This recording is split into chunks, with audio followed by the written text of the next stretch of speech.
J'ai eu 7 promotions en 7 années dans mon entreprise. Je travaille dans une des plus grandes entreprises de la tech américaine, basée à San Francisco. C'est une entreprise qui est dans le S&P 500, donc dans les 500 plus grosses entreprises tech américaines.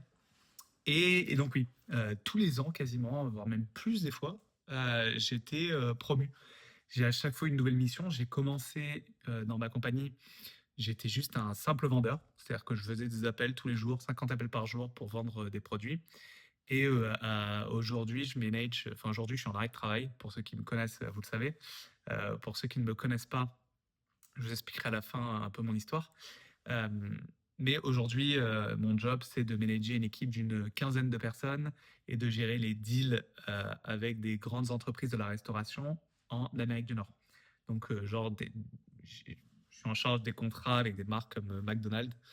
Donc, je vais rencontrer des PDG ou des gens, des exécutifs de grandes entreprises de la restauration pour négocier des contrats. Donc, je suis très focus sur la partie vente. Et aujourd'hui, je voulais un peu analyser avec vous, réfléchir à quelles sont les raisons pour lesquelles j'ai eu autant de promotions en tant d'années. Alors, il n'y a pas de réponse parfaite. Il y a beaucoup de critiques dans ce que je vais dire. Et je pense que je ferai l'analyse critique à la fin. Mais il y a quand même des éléments que je voulais mettre en avant. Le premier élément, c'est l'audace. Je pense que j'ai toujours été très audacieux et c'est quelque chose de très utile. Alors, c'est quoi l'audace? Alors, notamment quand je cherchais un job, donc il y a 7 ans en arrière, moi, mon rêve, c'était de travailler au Cirque du Soleil. Je suis arrivé à Montréal, après avoir travaillé chez Disney. Je voulais travailler au Cirque du Soleil, donc je me suis rendu au Cirque du Soleil et je suis venu en personne et j'ai dit, je ne quitterai pas les bureaux tant que vous ne m'offrez pas un job ou au moins un entretien. Donc j'ai dit ça à la personne de l'accueil. La personne de l'accueil m'a dit, mais complètement barjot celui-là, je vais pas lui donner ce qu'il a envie. J'ai attendu toute la journée dans les bureaux du Cirque du Soleil. Je me suis fait virer par la sécurité. J'ai raconté cette histoire à tout le monde. Ça a beaucoup fait rire. Et ces gens-là qui ont entendu l'histoire l'ont raconté à leurs amis. Et il y a quelqu'un de l'entreprise pour laquelle je travaille actuellement qui est venu me chercher en me disant, je veux quelqu'un comme toi, je veux un profil comme toi dans mon équipe parce que je cherche des vendeurs qui ont faim et qui ont de l'audace. Et j'ai eu le job. Et ensuite, dans tous les jobs que j'ai eus dans mon entreprise actuelle, j'ai toujours été audacieux. J'ai toujours, avec la créativité, cherché des façons de subvenir, enfin d'arriver à ce que je voulais, d'arriver à mes fins. Je ne trouvais plus les mots. Je cherchais toujours des solutions pour arriver à mes fins et réussir, signer les deals que j'avais besoin de signer. Donc, dans vos jobs à vous, c'est quelles sont les choses les plus importantes que vous devez atteindre euh, parmi toutes les tâches que vous devez faire? Quels sont le 20% des tâches qui vont apporter 80% de votre performance? En général, je ciblais ces tâches-là. Et pour ces 20% de tâches, bah, je faisais tout mon possible. Et j'étais extrêmement créatif. Et j'étais très borné à l'idée d'atteindre ces objectifs-là et de les réussir. De les réussir du mieux que je peux. Donc, par exemple, à un moment, il y avait une grande entreprise avec qui je devais signer un deal. Je suis passé par plein de routes autour de cette entreprise. J'ai remarqué qu'ils étaient basés à Calgary, qu'à Calgary, il y avait un autre client qui était basé là-bas. Donc, j'ai pris contact avec ce client. J'ai dit, ah, vous connaissez sûrement des gens chez Five Guys, parce que j'ai signé un deal avec Five Guys. Ils m'ont dit, ah oui, on connaît des gens chez Five Guys. Et de là, j'ai pu prendre contact avec l'entreprise en question et signer un deal avec eux. Donc l'audace. L'audace, c'est le premier truc que j'ai remarqué. Et le deuxième truc, j'en ai 5, 2 sur 5, c'est la curiosité.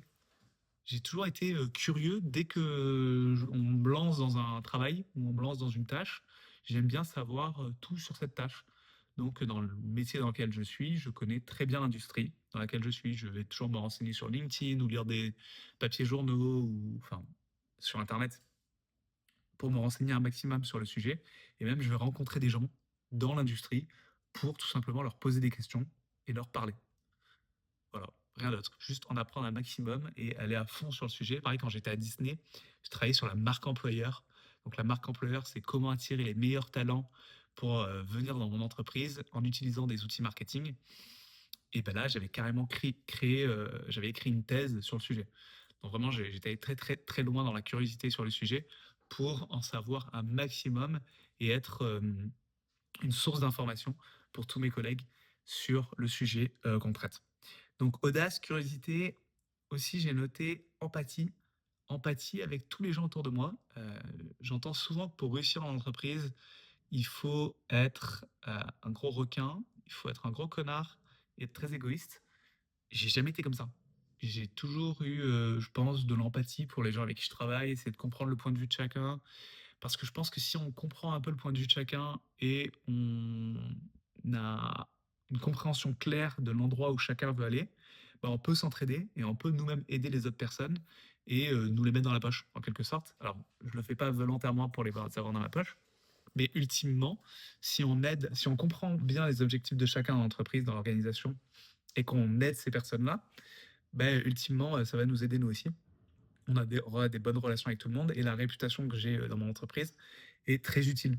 Donc l'empathie, c'est utile à se faire apprécier, avoir une bonne image, être une personne digne de confiance, une personne qui écoute, une personne qui comprend clairement les intérêts de chacun et qui peut naviguer dans ces intérêts-là. Donc audace, curiosité, empathie. Une autre chose qui est surprenante, je pense que c'est une de mes grosses compétences, c'est que je ne suis pas vu comme quelqu'un de dangereux. Et je pense que je ferai une vidéo sur cette partie-là pour comment négocier avec avec n'importe qui. Et je pense que quand on est vu comme quelqu'un de pas dangereux, ben les gens, on rentre plus facilement dans leur cercle de confiance. Je suis un danger pour personne. Autant les gens que je manage, je veux toujours les défendre et je vais jamais privilégier mes intérêts avant les intérêts de mon équipe. Donc, je suis pas dangereux pour mon équipe, je vais jamais me voler les idées de mon équipe. Autant pour ma manager, je suis pas dangereux parce que je vais jamais chercher à la bousiller, je vais jamais chercher à lui passer devant, je vais jamais chercher à me mettre en avant par rapport à elle. Je vais toujours faire ce qui est dans son intérêt. Donc pour elle aussi, je suis pas quelqu'un de dangereux. Et je pense vraiment pas être quelqu'un de dangereux en plus. Donc, quand je suis arrivé dans ma compagnie actuelle, on parle en anglais. Moi, j'étais le français. Donc, en plus de ça, avec mon accent, ma tête où je faisais beaucoup plus jeune que mon âge. Enfin bref, il y a tout même mon physique et ma parole, ma communication faisait que j'étais pas quelqu'un. Les gens se disaient pas ce gars-là est dangereux. Donc, ils me faisaient confiance et donc on parlait rapidement. Et donc, j'ai facilement créé des relations, des liens de confiance avec beaucoup de gens dans l'entreprise. Ce qui m'aide aussi ultimement pour, pour monter et avoir des promotions parce que les gens m'aiment bien et je performe. Finalement, la dernière chose que je fais souvent, c'est que je ne pose pas de questions dans le sens où je ne vais pas chercher à chaque fois à me dire c'est quand que je vais être promu, je ne vais pas négocier mon salaire. Étrangement, moi, ma recommandation, c'est de ne pas négocier son salaire quand on a déjà un job. C'est de poser aucune question qui est liée à juste mon intérêt individuel. J'ai jamais demandé une promotion. J'ai jamais demandé les jobs qu'on m'a donnés. On m'a toujours tout donné. Moi, je me suis juste focus sur avoir de l'audace, être curieux, être empathique, être vu comme pas dangereux, faire mon travail le mieux que je peux, performer, exécuter. Et les gens adorent ça. Surtout les managers, ils adorent ça. Ils adorent quelqu'un qui exécute, qui fait tout bien, qui pose pas trop de questions, qui te fait pas trop chier. Quelqu'un en qui tu peux avoir complètement confiance, qui fait les choses qu'on lui dit de faire. Alors vous allez me dire, il y a des problèmes avec ça, c'est critiquable. Parce que parfois, bah, pour faire avancer les choses, il faut aussi savoir casser le statu quo, savoir créer des conflits pour vraiment faire changer les choses. Sauf que moi, je pense que je ne vais pas changer le monde. Je travaille dans une très grosse entreprise et donc je faisais des petits changements légers, mais tous les gros trucs ou parler de mon individualité, de comment moi je peux grossir, me donner des plus gros postes, ça je posais aucune question. Je faisais chez personne et ça a très bien marché, je pense.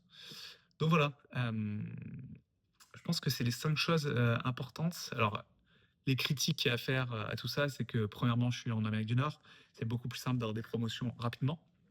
Je suis dans la tech. Dans la tech, les choses vont beaucoup plus vite, les gens bougent beaucoup, donc c'est aussi plus simple d'avoir des promotions, c'est aussi plus simple d'avoir des nouveaux jobs. Euh, Aussi, un truc que j'ai remarqué, c'est que les gens veulent tout le temps changer d'entreprise ou aller dans une autre équipe pour avoir un meilleur job. Et j'ai remarqué que les gens qui ont fait ça ont grandi beaucoup plus vite, beaucoup plus lentement que moi dans la hiérarchie. Moi, en restant toujours dans mon équipe et en ne postulant jamais ailleurs, on m'a toujours donné des opportunités qui m'ont fait grossir peu à peu. Euh, je me suis perdu. À chaque fois, je me perds. Je me perds. Bref. Donc, Tout ça, c'est bien gentil, mais effectivement, je travaille dans la tech, je travaille en Amérique du Nord, donc ça bouge très vite. C'est pas aussi simple, je sais, dans les autres entreprises. J'ai aussi eu peut-être de la chance, être là au bon moment, au bon endroit. Je suis dans une industrie qui grossit très vite. Et voilà. Et pour ceux qui ne me connaissent pas, bah, je suis Monsieur Carabistouille, je suis en arrêt de travail depuis 5 semaines et 2 jours maintenant. J'ai fait un burn-out complet, j'étais complètement claqué à cause de mon travail. Donc j'ai décidé que j'allais parler de mon travail, parler de ce que j'ai dans la tête, parler de philosophie, parler de santé mentale, parler de tout ce que je vis actuellement. Et là, j'ai décidé de faire une vidéo juste pour parler de comment j'ai fait pour grandir dans mon entreprise. Et si ça vous a plu, dites-le moi, dites-moi en commentaire. S'il y a des choses que vous aimeriez dont je me parle, n'hésitez pas non plus. J'ai déjà fait une vidéo sur la vente, parce que c'est ce qui me plaît le plus dans mon domaine, dans mon job. Donc, je peux refaire peut-être une vidéo sur la vente. N'hésitez pas à me le dire en commentaire. Et je serai ravi de discuter de tout ça. Parce que tous les jours, je fais une vidéo. Donc, il me faut des sujets. Allez-y. Je vous souhaite une excellente soirée, excellente semaine. Je vous dis ciao. Bye.